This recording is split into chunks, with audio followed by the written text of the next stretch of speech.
What's going down, AMD community? Today we're going to be looking at the new 21.8.2. This comes across AMD shores to ours in order to give us another option to August and their installment against the 21.8.1. So let's go ahead and take a look at our benchmarks as well as some patch notes that they've given us to see what has changed. My name is Mac here at the MacGyver7 channel. If you're brand new, you can hit that subscription button and accompany it with a notification bell. That way you get all the new tech-filled informational videos that I post and spread out for everyone to watch. So I will see you guys and gals in the near future for that if you hit that. But let's go ahead and go into what the news is as we scroll into it. As we take a look at the patch notes section, we can see that the support for Mist is up to 6% in the performance of the 4K and the medium settings with ray tracing enabled using the Radeon software, the 21.8.2. So you can see that the 16 gigs is very well utilized inside of that with the 6800 XT, as well as the Versa previous versus the 21.8.1. They're saying Aliens Fire Team Elite, which a lot of people have been talking about. Very interesting, cool looking game. Gets support as well as Little Nightmare 2, the enhanced edition, which was already a little success and a little awesomeness. Even though it's a nightmare, it's awesome. As we scroll down, we can see that the fixed issues is very short versus what is a very wide issue of problems that are known. You can see right now some of the things that they did fix was the difficulties in the end recording sessions in OBS for the recording in the H265 and HEVC coding on AMD graphics such as the 6800 XT, which is some next level stuff. But I mean, if you're trying to do that, and here goes your full fix. On top of that, you can see the F1 inside of the 21 split screens and the image corruption, as well as the player's screen has hopefully been more synchronized and fixed for those players playing that. The Radeon software application may become unresponsive when utilizing users attempt to launch the application on top of playing the control utilizing DirectX 12. Users may be observed of utilizing some corrupt lighting elements AMD graphics produces. Unfortunately, it's the RX 66 XT. So, moving on to that upgrade inside of the Radeon graphics, it's having some auto features with the Ryzen Mastery program hopefully has stopped. So all these issues have been ironed over. So definitely leave a comment down below if you have been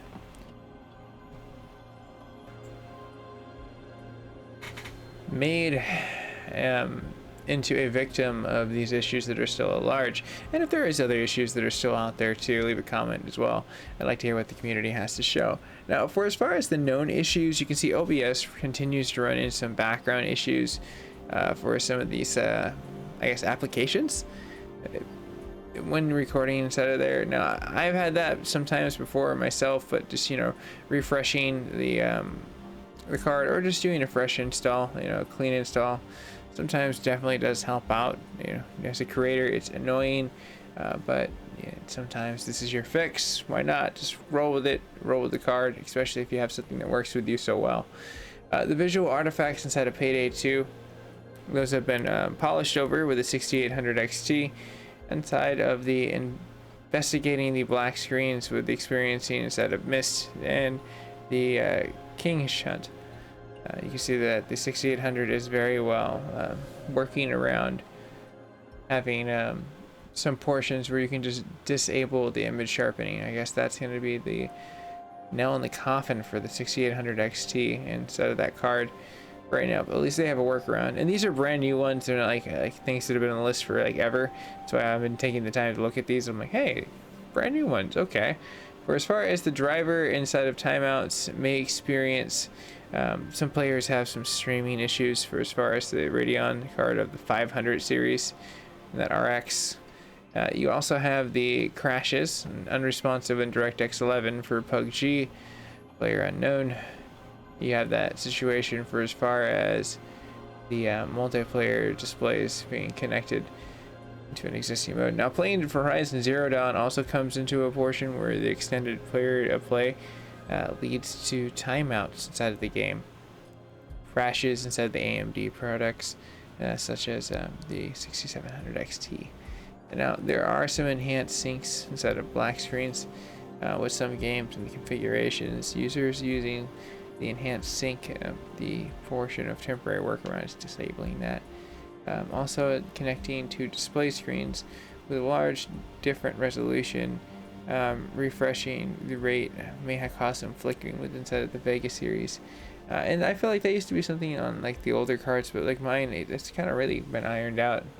I have two 4Ks, two 60 frames, so never really had like too much, but I've never used a similar screen. So moving on past that, you can see the Radeon performance in the metric for logging features in the intermediate, reporting the extreme higher than average memory clock value, which is kind of like AMD's trait. Like their memory just wants to be worked, wants to work all day.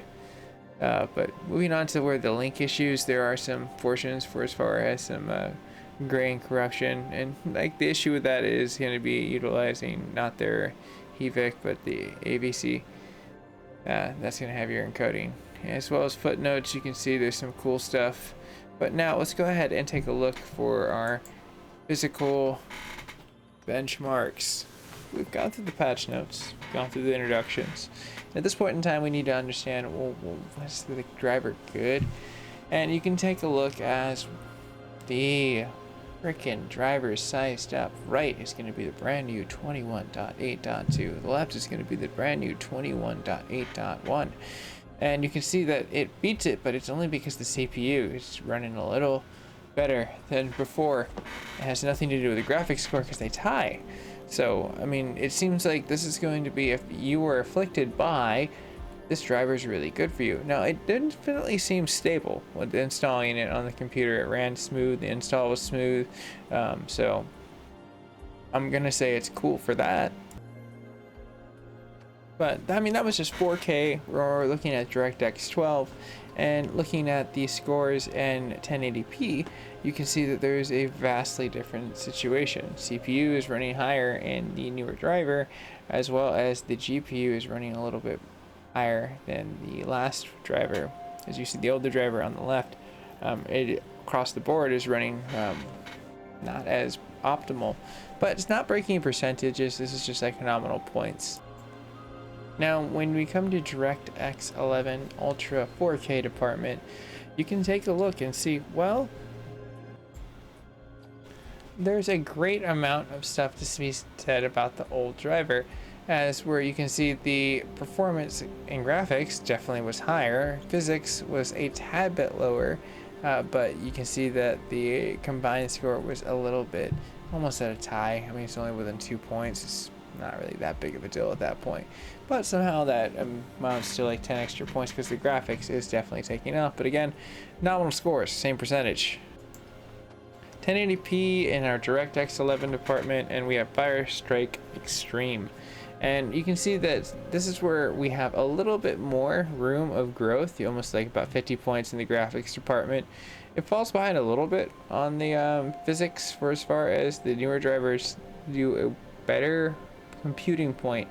But again, they're not that bad from each other. I mean, they're almost identical. So performance, you're not going to be lacking anything. And, you know, like I feel like for most people that are experiencing issues, you can always do fresh, clean installs. And in that fails, just, you know, do a DDU again and install the last driver. That worked well for you. So with this one being just the bread and butter 1080p Fire Strike, you can see that, well, again, the old driver comes out the gate a little faster. Almost identical scores across the board. And where I can wrap this up at the end of the day is if you were having issues, then yeah, this driver might be worth installing. If not, then you're really not missing much. There's not that much optimal performance coming from this driver. Now, that might change with a few Windows updates. We've all seen framework and circumvents hit, and out of nowhere, your computer's running fast with your graphics driver because they took that graphics driver into a, bubble and said, hey, that's actually a thing. We should write a code around it. Long story short, an API is written, and thus forth a Windows update is born. Whatever. But I have definitely enjoyed everyone's time. At this point in time, if you are newer to the network, you can definitely subscribe. It's absolutely free, helps me out as a creator, and if you do today, who knows? Maybe, just maybe, we'll all be able to buy the graphics cards that we want. I've been trying to hunt down a 3090. I know, this is an AMD video, and I was hunting down a 3090, which is an NVIDIA. But they have at Best Buy coming in tomorrow for most people. You should check out your locations. If you're trying to get a hold of like a next generation console or a graphics card, and this is your only opportunity, they are still listed. It's only like, I think, $14.99, which is substantially cheaper than a majority of other cards right now.